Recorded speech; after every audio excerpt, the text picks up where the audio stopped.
त्रिपुरा विधानसभा चुनाव 2023 की। वहां पर सियासत गर्म है। त्रिपुरा विधानसभा चुनावों को लेकर सियासत तेज हो चुकी है और एक के बाद एक जो राजनीतिक दल हैं वो अपने उम्मीदवारों की सूची जारी कर रहे हैं। त्रिपुरा विधानसभा चुनावों को लेकर तेज हुई सियासत। राजनीतिक दलों ने जारी की उम्मीदवारों की सूची। बीजेपी और टीएमसी ने जारी की अपने उम्मीदवारों की सूची। कांग्रेस ने भी इससे पहले अपने उम्मीदवारों की एक सूची जारी की है। तो बीजेपी, कांग्रेस और टीएमसी ने अपने उम्मीदवारों की सूची जारी की है। त्रिपुरा विधानसभा के आगामी चुनाव के लिए बीजेपी ने शनिवार को 48 उम्मीदवारों की पहली सूची जारी की और उसके बाद बीजेपी ने फिर दूसरी बार में 6 उम्मीदवारों की एक और सूची जारी की। कुल मिलाकर 48 और 6 यानी 54 उम्मीदवारों की सूची बीजेपी ने अब तक जारी कर दी है।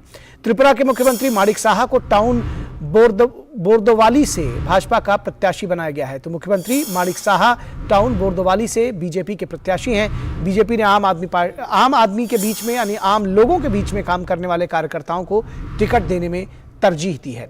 बीजेपी की पहली लिस्ट में 2 मुस्लिम उम्मीदवार और 11 महिलाएं भी शामिल हैं। 11 महिलाएं हैं, 2 मुस्लिम उम्मीदवार हैं बीजेपी की पहली लिस्ट में। इसके साथ ही साथ टीएमसी ने 22 उम्मीदवारों की पहली लिस्ट जारी की है और वो भी अकेले इस बार चुनाव लड़ने के लिए चुनाव मैदान में है। टीएमसी, तृणमूल कांग्रेस। वहीं एक दूसरे के धुर विरोधी रहे सीपीएम और कांग्रेस में इस बार सीटों को लेकर तालमेल के संकेत मिल रहे हैं। लगातार दोनों दलों के बीच में बातचीत हो रही है। बड़ा सवाल यह है कि धुर विरोधी होते हुए भी सीपीएम और कांग्रेस क्यों आना चाहते हैं साथ और गठबंधन करने की ऐसी क्या मजबूरी है। 2018 में त्रिपुरा की 60 सीटों में से 59 सीटों पर चुनाव कराए गए थे। एक सीट पर प्रत्याशी की मृत्यु हो गई थी जिस वजह से चुनाव नहीं हो सके थे। तो 60 में से 59 सीटों पर चुनाव हुए थे जिसमें बीजेपी ने बंपर जीत हासिल करते हुए 35 सीटों पर जीत दर्ज की थी। सीपीएम सिर्फ 16 सीटों पर सिमट गई थी।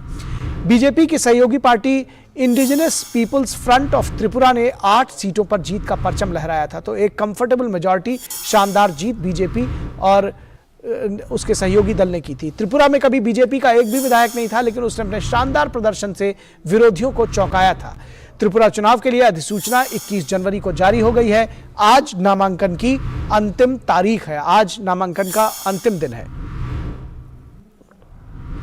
60 विधानसभा सीटों के लिए 16 फरवरी को मतदान होना है। नतीजे 2 मार्च को घोषित होंगे। और इस पूरी खबर पर बातचीत करने के लिए हमारे साथ हमारे संवाददाता अगरतला से कुणाल शिंदे जुड़ रहे हैं। कुणाल, किस तरह से देखते हैं, खासतौर पर अगर हम बात करें जो राज्य में कहा जा रहा है कि सीपीएम और कांग्रेस कहीं ना कहीं गठबंधन करते हुए नजर आ रहे हैं, क्या कहेंगे आप?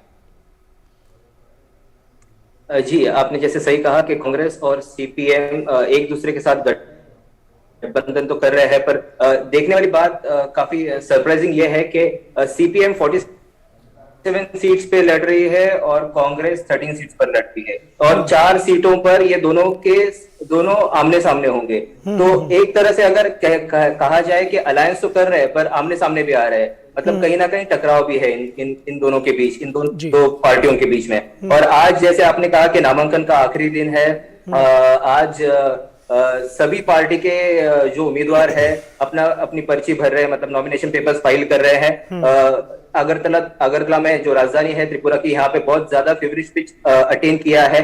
इलेक्शनरिंग काफी जोरों शोरों से चल रही है।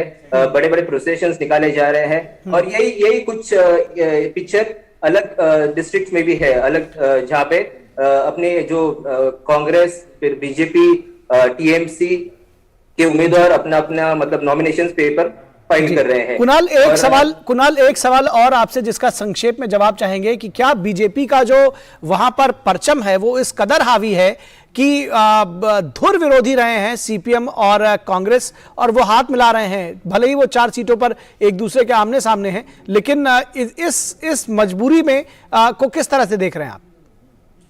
जी देखिए, इस बार बीजेपी जो है पिछले 2018 के चुनाव में बीजेपी 51 सीट्स पर लड़ रही थी और आईपीएफ जो indigenous people's front of Tripura है, दे फॉट ऑन 9 सीट्स। पर इस बार बीजेपी 55 सीट्स पर लड़ रही है और आईपीएफ की 5 सीटों पर लड़ रही है। तो एक तरह से देखा जाए कि बीजेपी का जो ये है स्ट्रॉन्ग होल्ड बढ़ते जा रहा है। They have bagged 5 more seats from the IPF की और साथ ही साथ कांग्रेस और जो लेफ्ट फ्रंट है ये मजबूर हो गए एक तरह से टू डिथ्रोन बीजेपी। तो that's the reason why they have come together.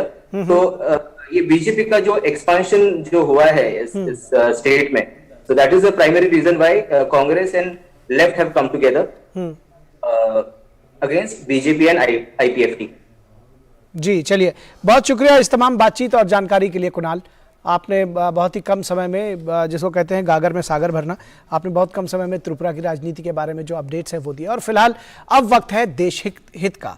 गगन शक्ति इस काबिल है हमारी कि हिंदुस्तान के आसमान की ओर कोई आंख उठा